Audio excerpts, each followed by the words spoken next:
Bueno, está en línea la contadora pública y especialista en tributación María Elizabeth Uber. María Elizabeth, buen día, ¿cómo le va? Buen día, ¿cómo estás? Un Bien, gusto. igualmente. Aprovecho a preguntar, porque he escuchado decir y decir, pero me gustaría tener un contexto más apropiado. ¿Qué es exactamente la Escuela Austríaca de Economía y en qué diferencia de las otras escuelas de economía en general, ya sea las más conocidas como economías libertarias o economías, las llamadas progresistas, etcétera, etcétera, ¿no? Bueno, una de las diferencias de la economía austriaca lo que más busca es el individualismo metodológico, que se diferencia de lo que es el keynesianismo, que ellos lo que más buscan es todo el grupo. Ellos Mm. siempre lo que dicen, bueno, nosotros, en cambio, la economía austriaca quieren menos estados, en cambio el keynesianismo quiere más estados. Esa es una de las diferencias del keynesianismo, y lo que se respeta dentro de la economía austríaca sobre todo es la propiedad privada. Ujú. Este concepto de economía austríaca, ¿es un concepto que aplica en Austria o es un concepto ideológico nacido en Austria? En realidad viene de los escolásticos Ujú, en la época, pero viene de antes, todo lo que tiene que ver con economía austríaca, ujú. de Bueno, la antigüedad, desde el Liber. En realidad dicen que, por ejemplo, en la Adam Smith dicen que fue el primero, pero Adam Smith empezó lo que es el capitalismo. ujú, ujú. Sí, bien, bien. Contanos un poquito en referencia a este momento presente de la Argentina. Javier Gerardo Milei ha introducido con el equipo del ministro Caputo digamos, un fuerte ordenamiento de cuestiones que la verdad no deberían discutirse, como es el ordenamiento fiscal, el tener superávit, cuidar el valor de la moneda. En una Argentina en donde todos los días distintos sectores dicen, bueno, sí, sí, todo esto está bien, pero nosotros o nos dan un dólar más alto o nos resuelven el tema impositivo. Vos sos especialista en tributación. ¿Hasta dónde y cuánto tributamos los argentinos en realidad cuando adquirimos un producto, hacemos una transacción inmobiliaria o de un vehículo o lo que fuere? Bueno, vos tenés que entender que nosotros somos un país federal, que es lo que dice la Constitución Nacional. ¿Qué Ujú, quiere decir cuando nosotros hablamos de un país federal?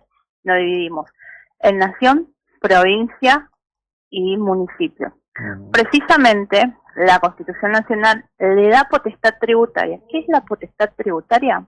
La potestad tributaria es aquella que tiene tanto nación, provincia y los municipios para sancionar sus impuestos y poder sancionar también sus leyes de presupuesto, que serían los gastos.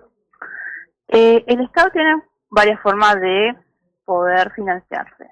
Una de ellas es la parte tributaria. Argentina es un laberinto de impuestos. Según, según informes, nosotros tenemos 160 impuestos, de los cuales solamente 9 de ellos contribuyen al 95% de los ingresos a las arcas del Tesoro del Estado. ujú. Los demás son impuestos. Y después tenemos impuestos indirectos e impuestos directos.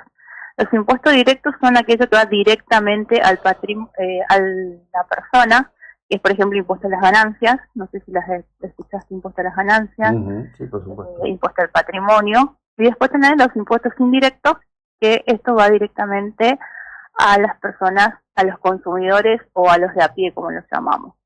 Por ejemplo, el IVA, ingresos brutos, tasas municipales, que eso afecta directamente al precio final de cada producto. Cuando es indirecto, tiene efecto cascada. ¿Qué quiere decir efecto cascada? Es cuando empieza desde el productor, que va pasando como una cadena y termina en el consumidor final. Eso sería. Y eso sería el caso del IVA, ingresos brutos y las tasas municipales. Ujú. Y los impuestos indirectos, como ser el cigarrillo, después tenés también los impuestos internos de los autos y otros impuestos. Está bien, eso más o menos lo conocemos a grandes rasgos todos. ¿Cómo se resuelve eso? ¿Por dónde crees que eso debe ser buscado para ser resuelto? ¿Qué es lo que hay que hacer?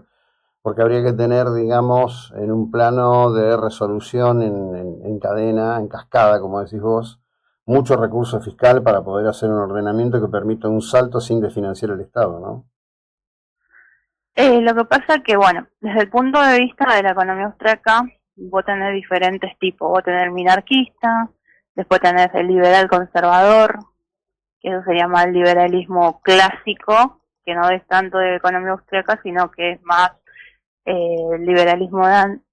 Después tenés el anarcocapitalismo, que es puramente lo que sería, que es mi caso, que yo no quiero el Estado, por mí dinamitaría el Estado, pero bueno, obviamente en el mundo no existió todavía la aplicación del anarcocapitalismo.